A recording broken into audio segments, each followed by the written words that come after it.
ठंड की एक उदास शाम थी। गांव की सुनसान सड़क के किनारे लालू की चाय की दुकान पर रोज की तरह दो चार लोग जमा थे। धुएं के साथ उबलती चाय की खुशबू हवा में घुल रही थी, लेकिन आज माहौल में कुछ अजीब सा भारीपन था। लकड़ी की बेंच पर बैठे कन्हैया ने ठंडी हवा में हाथ रगड़ते हुए कहा, अरे लालू, हम सबके लिए एक एक कप चाय बना दे। आज शरीर के अंदर तक ठंड उतर गई है। चूल्हे पर केतली चढ़ाते हुए लालू बोला, हाँ हाँ, बस तैयार होने ही वाली है, ज़रा सब्र करो। आज अदरक कुछ ज़्यादा डाली है। कहीं भी चाय पी लो, लेकिन लालू की चाय जैसी बात कहीं नहीं। इसकी चाय में कोई और ही स्वाद है। सही कहा। इसकी चाय में जो तेज पत्ता और अदरक की खुशबू होती है ना, वही तो मज़ा है। लालू हल्का सा मुस्कुराया, लेकिन उसकी आंखों में आज चमक कम थी। अरे छोड़ो भी, आप लोग ऐसे ही बढ़ा चढ़ा कर बोलते हो। ऐसी ही हल्की फुल्की बातें चल रही थीं कि अचानक दुकान के बाहर किसी के कदमों की आहट सुनाई दी। ठंडी हवा के साथ सन्नाटा और गहरा हो गया। अरे देखो, शिवदत्त जी आ रहे हैं। अरे आइए आइए, इधर बैठिए। शिवदत्त जी जो गांव के पुराने शिक्षक थे, उनकी आंखों में हमेशा की तरह गंभीरता थी। तुम लोग यहीं जमे हो? उन्होंने बैठते हुए कहा। और कहाँ जाएंगे? दिन भर की थकान के बाद लालू की चाय पीना जरूरी होता है। लालू, शिवदत्त जी के लिए भी एक कप बना दे। आज सब साथ में पियेंगे। चाय बनते बनते बातों का रुख बदल गया। रघु ने झिझकते हुए कहा, शिवदत्त जी, आपने जो डरावनी कहानियों की किताब लिखी है ना, पिछले महीने मैंने अपने बेटे को दिलवाई थी। रात को पढ़ते पढ़ते डर के मारे सो नहीं पाया। शिवदत्त जी हल्का सा मुस्कुराए। एक बात पूछूं, क्या आपने कभी अपनी जिंदगी में सच में कुछ देखा है? कुछ? कन्हैया ने आंखें फैलाकर कहा, मतलब भूत? हवा अचानक और ठंडी लगने लगी।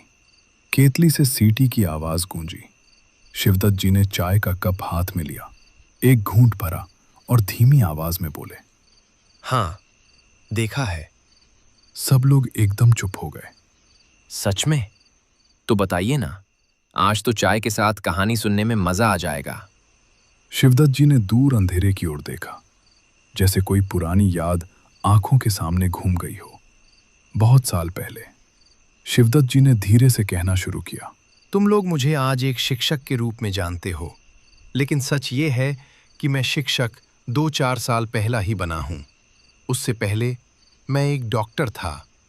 क्या सच में मास्टर साहब, आप डॉक्टर भी थे? फिर डॉक्टरी क्यों छोड़ दी? शिवदत्त जी की आंखों में एक अजीब सा साया उतर आया। उन्होंने गहरी सांस ली और बोले, ठीक है, आज मैं तुम्हें बताता हूं कि मैंने डॉक्टरी क्यों छोड़ी। मेरी उम्र तब बहुत कम थी।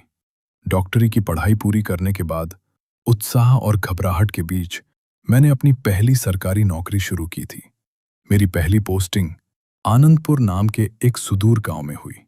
वो गांव शहर की चकाचौंध से कोसों दूर प्रकृति की गोद में बसा था। वहां बिजली की स्थिति दयनीय थी, सड़कें कच्ची थीं, लेकिन वहां की शुद्ध हवा और हरियाली ने मेरा मन मोह लिया था। रात के लगभग 10:30 बज रहे थे। शाम से ही मूसलाधार बारिश लगातार गिर रही थी। बारिश की आवाज इतनी तेज थी कि लगता था जैसे पूरा कालीगढ़ गांव पानी में डूब जाएगा।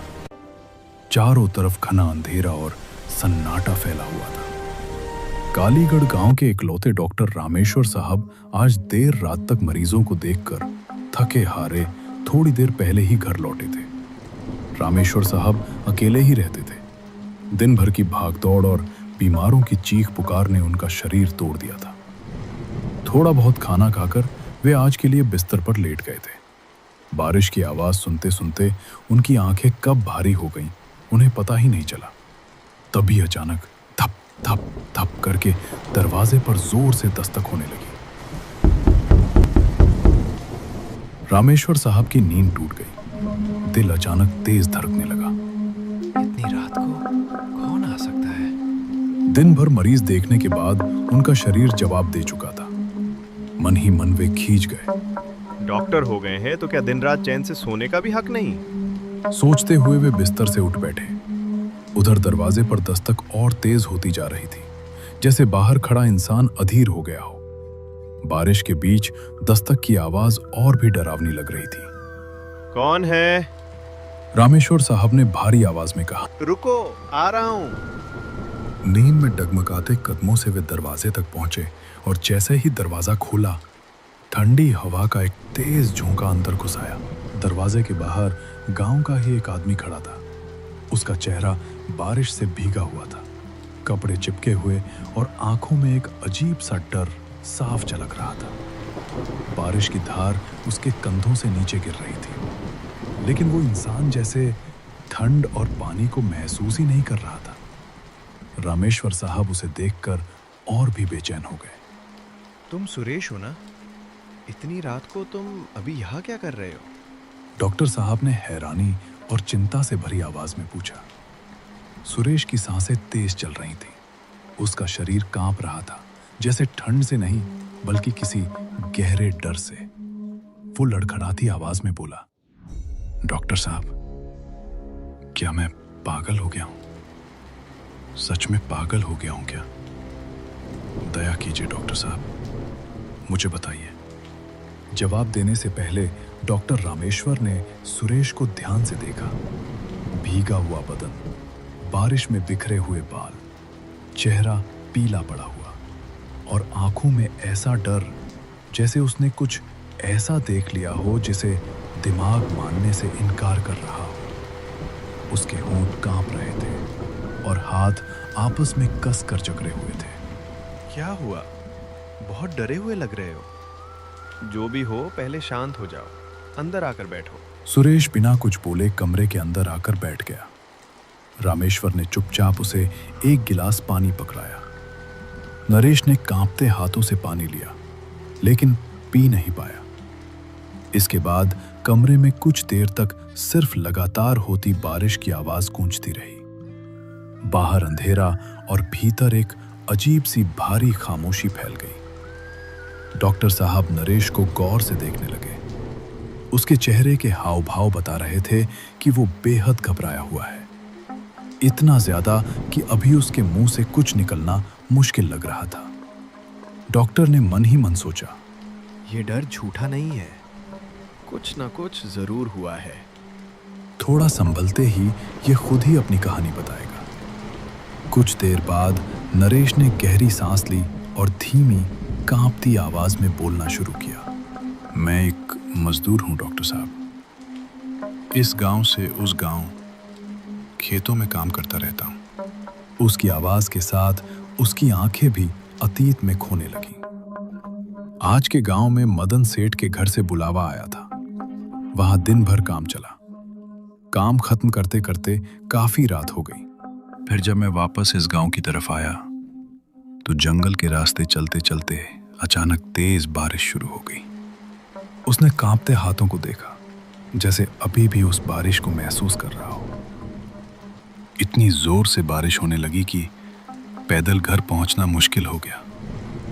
चारों तरफ अंधेरा, रास्ता दिखना बंद हो गया। मैं बस यही सोच रहा था कि कहीं थोड़ी देर सिर छुपाने की जगह मिल जाए। उसकी आंखों में डर और गहरा हो गया। यही सोच ही रहा था, तभी गांव के आखिरी सिरे में वो पुराना घर दिखा। लेकिन हैरानी की बात जानते हैं डॉक्टर साहब, नरेश की आवाज अचानक और धीमी हो गई, जैसे शब्द गले में अटक रहे हो। उस घर में तो कोई रहता ही नहीं है। गांव में सब जानते हैं डॉक्टर साहब, जंगल के बीच गांव के आखिरी सिरे पर वो जो पुराना घर है ना, वहां आज तक किसी इंसान को रहते हुए किसी ने नहीं देखा। जो लोग वहां रहते थे वो तो बहुत साल पहले ही मर चुके हैं। लेकिन उसी घर में मैंने एक लालटेन की रोशनी देखी। कमरे में अचानक सन्नाटा और गहरा हो गया। बाहर बारिश की आवाज और तेज लगने लगी। गांव के आखिर में जंगल के बीच उस पुराने घर में रोशनी? वहां इंसान कैसे हो सकता है डॉक्टर साहब? मैंने तो आज तक सुना ही नहीं कि वहां कोई रहता हो। मैं उसी घर की तरफ बढ़ जा रहा था। नरेश के माथे पर पसीना आ गया, जबकि बाहर ठंडी हवा चल रही थी। मैंने दरवाजे पर खड़े होकर आवाज दी, कोई है? इस घर में कोई है? मेरी आवाज खुद मुझे अजीब लग रही थी, जैसे जंगल भी सुन रहा हो। अचानक पीछे से एक अजीब सी औरत जैसी आवाज सुनाई दी। उस आवाज में ठंडक भी थी और कुछ ऐसा जो रीढ़ के अंदर तक उतर जाए। ये सुनकर सुरेश एकदम रुक गया। उसके कदम जैसे वहीं जम गए हो। धीरे धीरे उसने पीछे मुड़कर देखा। उसके सामने वही औरत खड़ी थी। चेहरे पर कोई भाव नहीं, आंखें स्थिर, सीधे उसकी आंखों में झांकती हुई। क्या आप अपने परिवार के साथ रहते हो? रमेश की ये बात सुनकर वो औरत कुछ नहीं बोली, बस बिना पलक झपकाए रमेश की आंखों में घूरती रही। उस घूरने में सवाल नहीं था, जैसे कोई इंसान नहीं, कोई चीज उसे देख रही हो। जी, आपने मेरे सवाल का जवाब दिया। क्या ये घर आपका है? मैं सच में बहुत मजबूर हूं। काम करते करते कब रात हो गई पता ही नहीं चला, और जब अपने गांव के लिए निकला तो तेज बारिश शुरू हो गई। उसकी आवाज में थकान और बेबसी साफ झलक रही थी। अब इस तूफानी रात में जाने की कोई जगह नहीं है मेरे पास। बस आज की रात इतनी सी जगह दे दीजिए रुकने के लिए। सुबह होते ही मैं चुपचाप चला जाऊंगा। कुछ पल तक औरत खामोश रही। बाहर बारिश और तेज हो गई थी। बिजली की हल्की चमक में उसका चेहरा और भी अजीब लग रहा था। फिर उसने धीमी सपाट आवाज में कहा, मैं समझ सकती हूँ, ऐसी रात में किसी को भी बाहर नहीं रहना चाहिए। ठीक है, अगर चाहो तो आज की रात यहीं रुक जाओ। बारिश अभी नहीं थमेगी और बाहर जो है वो इंसानों के लिए नहीं है। उसकी आखिरी बात सुनकर सुरेश के दिल में हल्की सी सिहरन दौड़ गई, लेकिन उस पल सिर पर छत मिलना ही सबसे बड़ी राहत थी। वो औरत मुड़ी और अंदर की तरफ चलने लगी। सुरेश ने हिचकिचाते हुए कदम बढ़ाए। अब उसे थोड़ा सुकून मिला था कि कम से कम आज की रात सिर पर छत तो होगी। बाहर बारिश लगातार गिर रही थी। हर बूंद की आवाज जैसे घर की दीवारों से टकराकर अंदर तक गूंज रही हो। वो औरत आगे आगे चल रही थी। पीछे पीछे उसके कदमों की आहट सुनते हुए सुरेश अंदर दाखिल हुआ। कमरे में हल्की सी सीलन थी। हवा में पुराने लकड़ी और मिट्टी की मिली जुली गंध फैली हुई थी। दीवारें ऊंची थी, लेकिन खालीपन डरावना लग रहा था। सुरेश बेहद थका हुआ था। चलते चलते उसके पैर जैसे जवाब दे चुके थे। वो जाकर एक कोने में रखी पुरानी चारपाई पर बैठ गया और गहरी सांस ली। लेकिन कुछ तो अजीब था। उसका मन बेचैन हो रहा था। उसने चारों तरफ नजर दौड़ाई। इतना बड़ा घर और उसमें बस वही औरत। कोई आवाज नहीं, कोई परछाई नहीं। उसके मन में सवाल उठा, क्या ये औरत वाकई यहाँ अकेली रहती है? उसी पल वो औरत वापस आई। उसके हाथ में एक चाय का कप था। बिना कुछ कहे उसने कप सुरेश के सामने रख दिया। लो, ये चाय पी लो। बाहर की ठंड अब अंदर तक उतर चुकी है ना।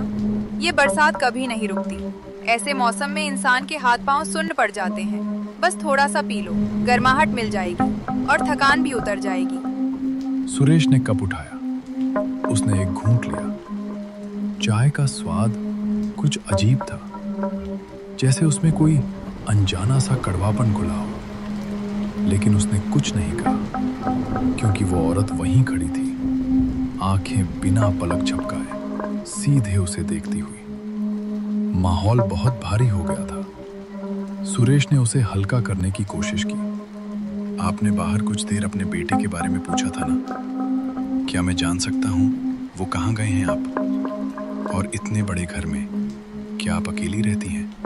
आपके बाकी घर वाले कहाँ गए? जैसे ही सुरेश ने यह सवाल किया, उस औरत की निगाहें अचानक बदल गईं। वो कुछ पल तक बिना पलक झपकाए रमेश को ऐसे घूरती रही, मानो उसका यह सवाल उसके दिल में कहीं गहराई तक चुभ गया हो। फिर बहुत धीमी आवाज में उसने कहा, इस घर में सिर्फ मैं और मेरा बेटा रहते हैं। बाकी सब तो बहुत पहले चले गए। वो कभी कभी बाहर निकल जाता है। बारिश की रातें उसे बहुत भाती हैं। कहता है, माँ आज फिर कोई नया मेहमान आएगा। पता नहीं वो किसे बुलाता है हर बार, पर जब वो लौटता है तो उसके चेहरे पर अजीब सी मुस्कान होती है। ये कहते ही वो औरत सुरेश को कुछ पल तक बिना पलक झपकाए घूरती रही। फिर वो बिना कुछ बोले धीरे धीरे पलटी और रसोई की ओर जाने लगी। कमरे में हल्की पीली रोशनी टिमटिमा रही थी। बाहर बारिश की आवाज अब और भारी हो चुकी थी। हवा खिड़कियों से अंदर आकर पुरानी दीवारों को सिसकियों जैसी आवाज दे रही थी। सुरेश चुपचाप बैठा रहा, पर तभी उसे अंदर से बर्तनों की हल्की खनक सुनाई दी, जैसे कोई धीरे धीरे कुछ पका रहा हो। वो डरते हुए उठकर रसोई की ओर बढ़ा। रमेश जैसे ही रसोई घर के अंदर पहुंचा, उसके कदम वहीं के वहीं रुक गए। उसकी सांस जैसे गले में अटक गई। चूल्हे के पास वही औरत आराम से खाना पका रही थी, जैसे सब कुछ बिल्कुल सामान्य हो। आग की लपटें उसके चेहरे पर अजीब अजीब साएं बना रही थी। लेकिन तभी रमेश की नजर जमीन पर चली गई। वहीं चूल्हे के पास मिट्टी से सने फर्श पर 2-4 कटे हुए सिर पड़े थे। उनकी आंखें खुली थी, जैसे अभी भी किसी को देख रही हो। रमेश का शरीर कांप उठा। उसके मुंह से चीख निकलने ही वाली थी कि उसी पल उस औरत की नजर रमेश पर पड़ी। अरे वो मैं अपने बेटे के लिए खाना बना रही थी, सुबह से उसने कुछ नहीं खाया। रमेश और भी डर गया। वो डरती आवाजों में कहा, लेकिन ये कटी हुई सिर यहाँ पर क्या कर रही है? मुझे बहुत डर लग रहा है। इसमें डरने की क्या बात है? मेरा बेटा ये सब खाना खाता, उसे मनुष्य की माशे खाना अच्छा लगता है। तुम जाओ बाहर, मेरा बेटा खेल रहा है, उसे बुला कर लाओ। लेकिन बाहर तो मैंने किसी बच्चे को नहीं देखा। जितना बोला उतना करो, जाओ जाकर मेरे बच्चे को बुला कर लाओ। सुरेश बहुत डर गया और वो जल्दी से बाहर गया। बाहर इधर उधर खोजने पर भी बच्चा कहीं पर भी नहीं दिखा।